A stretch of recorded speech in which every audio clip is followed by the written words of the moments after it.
درختوں کی چھاؤں میں سے مسافروں کو اٹھا دیا تھا، انہی درختوں پہ اگلے موسم جو پھل نہ اترے تو لوگ سمجھے۔ وہ خواب ہی تھے چنبیلیوں سے جو سب نے حاکم کی کر لی بیعت، پھر ایک چمیلی کی اوٹ میں سے جو سانپ نکلے تو لوگ سمجھے۔ ناظرین کرام، آپ سب کو میرا سلام پہنچے۔ میں شکیب انجم ہوں اور آپ دیکھ رہے ہیں میرا یوٹیوب چینل۔ ناظرین کرام، ملک کے اندر ایک بڑی بات ہوئی ہے۔ کسی کے لیے تو شاید بڑی بات نہ ہو، لیکن میرے لیے بہت بڑی بات ہے۔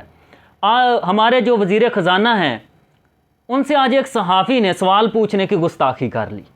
انہوں نے اس سے پوچھا کہ سر، کیا IMF کے ساتھ جو معاہدہ ہے وہ ہونے جا رہا ہے؟ تو وزیر خزانہ صاحب نے انہیں یہ جواب دیا کہ جب تک تم جیسے لوگ ہیں ایسی باتیں ہوتی ہی رہتی ہیں۔ تو انہوں نے کہا کہ سر، میں صرف آپ سے پوچھ رہا ہوں کہ جو معاہدہ ہے وہ کیوں نہیں ہو پا رہا اور کیوں ہماری معیشت سنبھل نہیں پا رہی۔ تو اسحاق ڈار صاحب نے اس صحافی کو ایک تھپڑ جڑ دیا۔ میں نے بہت بار دیکھا ہے کہ جو میڈیا کے صحافی حضرات ہیں، یہ بھی بدتمیزی کے ساتھ بات کرتے ہیں اور ایسی ایسی باتیں کہہ جاتے ہیں کہ سامنے والے بندے کو غصہ آ جاتا ہے اور وہ اپنا ریئیکشن دیتا ہے۔ لیکن اس صحافی نے، جس کا نام شاہد قریشی ہے، اس نے ایسی کوئی بھی بات نہیں کی۔ اس نے ایک سوال پوچھا تھا، تو اسحاق ڈار صاحب یہ کہہ سکتے تھے کہ میں ابھی اس کا جواب نہیں دے سکتا، میں بعد میں پریس کانفرنس کروں گا تو اس میں بتاؤں گا، یا اسے نظر انداز کر کے چلے جاتے۔ تو انہوں نے آگے سے اس صحافی کے منہ کے اوپر جو ہے وہ ایک تھپڑ جڑ دیا۔ یہی اسحاق ڈار صاحب ہارٹ ٹاک میں جب اسٹیفن سیکر صاحب کو انٹرویو دے رہے تھے تو وہاں پہ انہیں بات ہی نہیں آ رہی تھی کہ اس صحافی کو جواب کیا دیں، کیونکہ اس کی چمڑی جو تھی وہ گوری تھی، اور گوری چمڑی کا جو رو بھی ہے وہ کچھ الگ قسم کا ہوتا ہے۔ تو وہاں پہ تو آپ کو بات نہیں آئی۔ ہاں، اگر اس کا نام اسٹیفن سیکر کی بجائے اسٹیفن بھٹی ہوتا تو پھر پتہ نہیں آپ اس کے ساتھ کیا کرتے۔ تو اس طرح کی باتیں جو ہیں وہ پاکستان میں ہو رہی ہیں۔ اور یہ جو میڈیا ہے، جب عمران خان صاحب کی حکومت تھی تو تب باتیں کیا کرتے تھے جی صحافیوں کے ساتھ بڑی زیادتیاں ہو رہی ہیں، صحافیوں کو جو ہے بڑا ظلم کیا جا رہا ہے، ان کے گھر کے چولہے ٹھنڈے پڑ گئے ہیں۔ تو اب جو ہے وہ آپ نے دیکھ لیا نا کہ پاکستان میں صحافت کو آزادی کتنی ہے اور آپ کے ساتھ حکمرانوں کا رویہ کیسا ہے۔ میں آپ کو ایک بات بتا دوں، جو حکمران ہے، جو ووٹ لے کے آیا ہے، وہ ہر کسی کے جواب دینے کا پابند ہے۔ جو اس سے صحیح سوال پوچھے، اخلاق کے دائرے میں رہ کے پوچھے، اس کو جواب دینا پڑتا ہے۔ لیکن یہاں سے جواب تو نہیں ملتے ان سے، اور تھپڑ آپ کو مل جاتے ہیں۔ اور کرونا کے ٹائم پہ عمران خان صاحب نے صحافیوں کو بلایا تھا اور ایک سیشن کیا تھا، تو اس میں محمد مالک صاحب جو سینئر اینکر پرسن ہیں، انہوں نے خان صاحب سے ایک بات کی تھی کہ خان صاحب، اگر معیشت کا کوئی نقصان ہو گیا تو میں آپ کا گریبان پکڑوں گا یا رضا باکر کا گریبان پکڑوں گا؟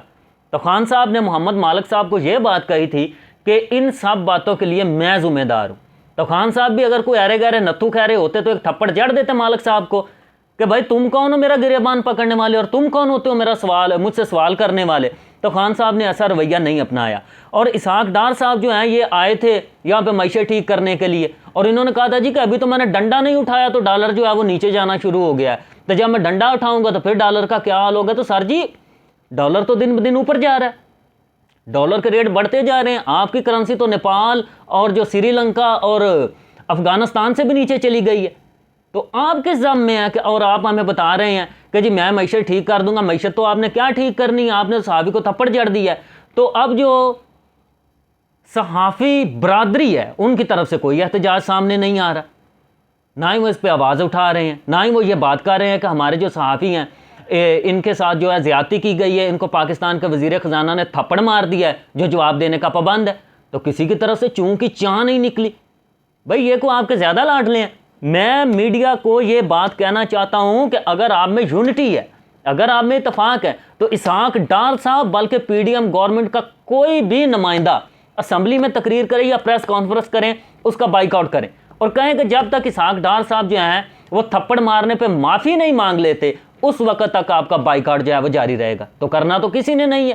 سب کو پتا پاکستان میں صحافت جو ہے وہ کتنی زندہ ہے، اور پاکستان میں صحافت کس طرح سے کی جاتی ہے۔ وہ لفافے اور ٹوکریاں کس کو یاد نہیں ہے، کون لیتا ہے اور کون نہیں لیتا، اور کس کس کو کیا کیا دیا جاتا ہے۔ تو خدا کا واسطہ آپ ملک کے جو بنیادی مسائل ہیں انہیں اجاگر کریں یا نہ کریں، آپ بنیادی چیزوں پہ بات کریں یا نہ کریں، آپ عام آدمی کے حق کی بات کریں یا نہ کریں، لیکن یہ جو آپ کی برادری کے بندے کے ساتھ ناروا سلوک ہوا ہے، میں اس کی پرزور مذمت کرتا ہوں، میں اس بات کو کنڈیم کرتا ہوں، اور میں اس بات کے سخت خلاف ہوں کہ کوئی بھی بندہ کسی بھی صحافی کو جو ہے وہ تھپڑ مار دے۔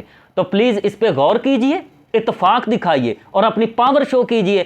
جب تک آپ اپنی برادری کی اور اپنی برادری کے لوگوں کی اور اپنے ساتھیوں کی عزت نہیں کریں گے، کوئی بھی آپ کی عزت نہیں کرے گا۔ تو خدا کے واسطے ایک دوسرے کی عزت کرنا سیکھیں تاکہ معاشرے میں آپ کی عزت بحال ہو۔ پاکستان زندہ باد۔